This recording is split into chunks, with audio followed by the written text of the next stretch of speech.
Hi ಎಲ್ಲರಿಗೂ, ಎಲ್ಲರೂ ಹೇಗಿದ್ದೀರಾ? ಈಗ ನಾನು ಪ್ರೇಮದ ನಂಟು 3 ಗಂಟು ಎಂಬ ಹೊಸ ಕಥೆಯನ್ನು ಬರಿತಾ ಇದ್ದೀನಿ. ಎಲ್ಲರೂ ಅದನ್ನು ಓದಿ ಪ್ರೋತ್ಸಾಹಿಸಬೇಕು ಎಂದು ವಿನಂತಿಸಿಕೊಳ್ಳುತ್ತಾ ಇದ್ದೀನಿ. ಅದು ಇಬ್ಬರಿಗೂ ಒಲ್ಲದ ಮದುವೆ. ಅಪ್ಪ ಅಮ್ಮನ ಖುಷಿಗೆ ಇಬ್ಬರು ಮದುವೆ ಆಗೋದಕ್ಕೆ ಒಪ್ಪಿಕೊಂಡಿದ್ದಾರೆ. ಹುಡುಗಿ ಅಪ್ಪ ಅಮ್ಮನ ಖುಷಿಗೆ ಒಪ್ಪಿಕೊಂಡಿದ್ದರೆ, ಹುಡುಗ ತನ್ನ ತಂದೆ ತಾಯಿ ಆಸ್ತಿಗೋಸ್ಕರ ಬಲವಂತವಾಗಿ ಒಪ್ಪಿಕೊಂಡಿದ್ದಾನೆ. ಇಬ್ಬರ ನಡುವೆಯೂ ಪ್ರೀತಿ ಇರದೆ ಮದುವೆ ಬಂಧನಕ್ಕೆ ಮುಂದಾಗಿ ಇಬ್ಬರೂ ಸಹ ಒಟ್ಟಿಗೆ ಬಾಳುತ್ತಾರಾ ಅಥವಾ ಸಂಬಂಧವನ್ನು ಮುರಿದುಕೊಂಡು ಹೋಗುತ್ತಾರಾ ಎಂದು ನೋಡಬೇಕಾಗಿದೆ. ಹಾಗೆಯೇ ಇಬ್ಬರು ಅಪ್ಪ ಅಮ್ಮನ ನಂಬಿಕೆಯನ್ನು ಉಳಿಸಿಕೊಳ್ಳುತ್ತಾರಾ ಎಂದು ಕಾದು ನೋಡೋಣ.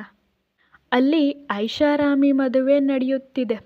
ಎಲ್ಲರೂ ಸಂಭ್ರಮದಿಂದ ಓಡಾಡುತ್ತಾ ಇದ್ದಾರೆ. ಹೆಣ್ಣು ಮಕ್ಕಳು ಚೆನ್ನಾಗಿ ಅಲಂಕಾರ ಮಾಡಿಕೊಂಡು ಹುಡುಗರನ್ನು ನೋಡುತ್ತಾ ಇದ್ದರೆ, ಹುಡುಗರು ಸಹ ತಾವೇನೋ ಯಾರಿಗೂ ಸಹ ಕಮ್ಮಿ ಇಲ್ಲ ಎಂದು ರೆಡಿಯಾಗಿದ್ದರು.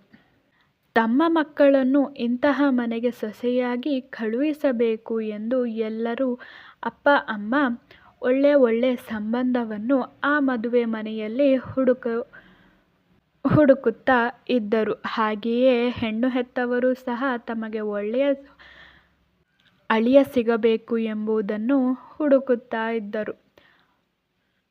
ಆ ಹುಡುಗಿ ಅದೃಷ್ಟ ಮಾಡಿತ್ತು ಅನಿಸುತ್ತೆ ಈ ಮನೆ ಸೊಸೆಯಾಗಲು. ಪಾಪ ಇಷ್ಟು ದಿನ ಅವಳ ಮಲತಾಯಿಯಿಂದ ತುಂಬ ನೋವು ಪಟ್ಟಿದ್ದಾಳೆ. ಈಗಲಾದರೂ ಸಂತೋಷವಾಗಿರಲಿ ಆ ಮಗು ಎಂದು ಅಲ್ಲಿ ಇರುವವರು ಮಾತನಾಡುತ್ತಿದ್ದರು. ಇದನ್ನೆಲ್ಲ ಕಂಡ ಆ ಹುಡುಗಿಗೆ ಕೋಪ ಬಂದಿತು. ಸೀದಾ ತನ್ನ ಅಮ್ಮನ ಬಳಿ ಬಂದವಳೆ, ಅಮ್ಮ ಅಪ್ಪ ಯಾಕೆ ಹೀಗೆ ಮಾಡ್ತಿದ್ದೀರಾ? ಆ ಹುಡುಗ ಎಷ್ಟು ಚೆನ್ನಾಗಿದ್ದಾನೆ, ನಾನೇ ಅವರನ್ನು ಮದುವೆ ಆಗಬೇಕು ಅಂತ ಅಂದ್ಕೊಂಡಿದ್ದೆ ಅಮ್ಮ. ಆ ಗೂಬೆ ಹಿತ ಅಲ್ಲ ಎಂದು ಜೋರಾಗಿ ಸಂಜನಾ ಹೇಳುತ್ತಾಳೆ. ಏಯ್ ಸುಮ್ಮನೆ ಇರೇ, ನಾನು ಅದನ್ನೇ ಯೋಚನೆ ಮಾಡ್ತಾ ಇದ್ದೀನಿ. ಅಂತಹ ಒಳ್ಳೆ ಹುಡುಗನ ಜೊತೆ ನಿನ್ನ ಮದುವೆ ಮಾಡಬೇಕು ಅಂತ ನಾನು ಅಂದ್ಕೊಂಡೆ, ನಿಮ್ಮಪ್ಪನೂ ಅಂದ್ಕೊಂಡ್ರು. ಆದರೆ ನಿಮ್ಮಪ್ಪ ಏನು ಮಾಡಿದ್ದಾರೆ, ಹೋಗಿ ಆ ದರಿದ್ರದವಳ ಜೊತೆ ಮದುವೆ ಮಾಡಿಸ್ತಾ ಇದ್ದಾನೆ. ನಿಮ್ಮ ಅಪ್ಪನ ಸ್ನೇಹಿತೆ ಹೇಳಿದೆ, ಆ ಹುಡುಗಿ ಸರಿ ಇಲ್ಲ, ನಿಮ್ಮ ಮಗನ ಜೊತೆ ಮದುವೆ ಮಾಡಬೇಡಿ ಅಂತ. ಆದರೆ ಅವರು ನನ್ನ ಮಾತನ್ನೇ ಕೇಳ್ತಾ ಇಲ್ಲ. ನಾನೇನು ಮಾಡಲಿ, ನೀನೇ ಹೇಳು. ಇನ್ನು ಈ ವಿಷಯದ ಬಗ್ಗೆ ನಿನ್ನ ಅಪ್ಪನಿಗೆ ಹೇಳಿದ್ರೆ ಮತ್ತೆ ಅವರು ಬೈತಾರೆ. ಈ ಮದುವೆ ನಡೆಯದೇ ಇದ್ದರೆ ನಾನು ಸಾಯ್ತೀನಿ ಅಂತ ಹೇಳ್ತಾರೆ. ನನ್ನ ಕರ್ಮ ಇಂಥವನನ್ನು ಮದುವೆ ಮಾಡಿಕೊಂಡ್ನಲ್ವ. ಇನ್ನು ನಮ್ಮ ಕೈಯಲ್ಲಿ ಏನು ಮಾಡೋದಕ್ಕೆ ಆಗಲ್ಲ, ಸುಮ್ಮನೆ ಕೂತ್ಕೊಳ್ಬೇಕಾಗುತ್ತೆ. ಸುಮ್ಮನೆ ಹೋಗಿ ಕೂತ್ಕೋ ಎಂದು ಹೇಳಿದರು. ಅವಳು ಸಹ ಕೋಪ ಮಾಡಿಕೊಂಡು ಅಮ್ಮನ ಹಿಂದೆ ಹೋದಳು. ಇತ್ತ ಮದುಮಗಳ ಕೋಣೆಯಲ್ಲಿ ಅವಳ ಗೆಳತಿಯರು ಅವಳನ್ನು ಅಲಂಕರಿಸುತ್ತಿದ್ದರು. ಅಬ್ಬಾ, ಎಷ್ಟು ಚೆನ್ನಾಗಿ ಕಾಣಿಸ್ತಾ ಇದೆಯಾ ಕಣೆ, ಆ ಹುಡುಗ ನಿನ್ನ ನೋಡಿದ್ರೆ ಈಗಲೇ ಮದುವೆ ಮಾಡಿಕೊಂಡು ಬಾ, ಫಸ್ಟ್ ನೈಟ್ಗೆ ರೆಡಿ ಆಗೋಣ ಅಂತ ಹೇಳ್ತಾನೆ, ಅಷ್ಟು ಸುಂದರವಾಗಿ ಕಾಣಿಸ್ತಿದ್ಯಾ ಅಂತ ಮದುವೆ ಬಂದಿದ್ದ ಅವಳ ಗೆಳತಿ ಸೌಮ್ಯ ಹೇಳಿದಳು. ಆದರೆ ನಮ್ಮ ಹುಡುಗಿ ಏನು ಮಾತನಾಡದೆ ಸುಮ್ಮನೆ ಕೂತಳು.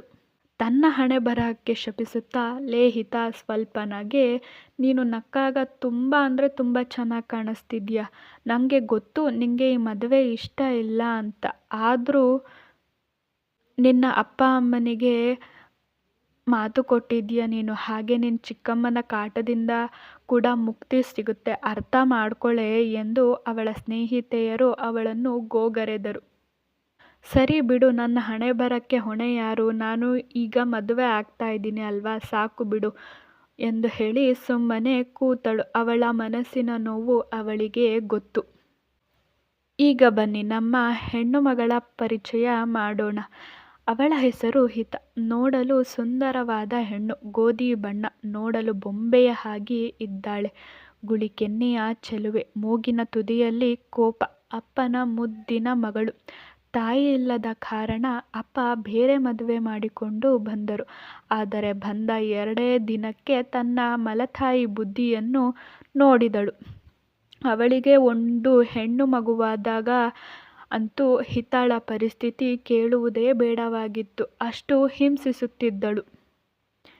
ಇದರಿಂದ ಬೇಸರಗೊಂಡ ಹಿರಣ್ಣ ತನ್ನ ಮೊದಲ ಪತ್ನಿ ರೇಖಾ ಅವರ ಫೋಟೋ ನೋಡಿಕೊಂಡು ದಿನವೂ ಅಳುತ್ತಾ ಇದ್ದರು. ತಾಯಿ ಇಲ್ಲದ ಮಗುವಿಗೆ ತಾಯಿ ಪ್ರೀತಿಯನ್ನು ಸುಮ ಕೊಡುತ್ತಾಳೆ ಅಂತ ಅವಳನ್ನ ಮದುವೆ ಮಾಡ್ಕೊಂಡು ಬಂದರೆ ಆ ರಾಕ್ಷಸಿ ನನ್ನ ಕಂದನಿಗೆ ಯಾವಾಗಲೂ ನೋವು ಕೊಡ್ತಾಳೆ. ಇತ್ತ ಅವಳಿಗೆ ಹೇಳುವ ಹಾಗೂ ಇಲ್ಲ, ನನ್ನ ಮಗಳಿಗೆ ಸಂತೈಸುವ ಹಾಗೂ ಇಲ್ಲ. ಇಂತಹ ದರಿದ್ರ ಜನ್ಮ ನನಗೆ ಬೇಡವೇ ಬೇಡ ಎಂದು ರೋದಿಸುತ್ತಾ ಇದ್ದರು.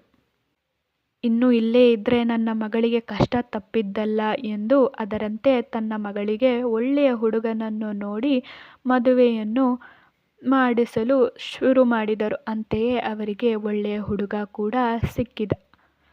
ಅಷ್ಟರಲ್ಲಿ ಪುರೋಹಿತರು ಮದುಮಗಳನ್ನು ಕರೆದುಕೊಂಡು ಬನ್ನಿ ಎಂದು ಕೂಗನ್ನು ಹಾಕಿದರು. ಮುಂದುವರಿಯುವುದು. ಏನಾದರೂ ತಪ್ಪಿದ್ದರೆ ತಿಳಿಸಿ.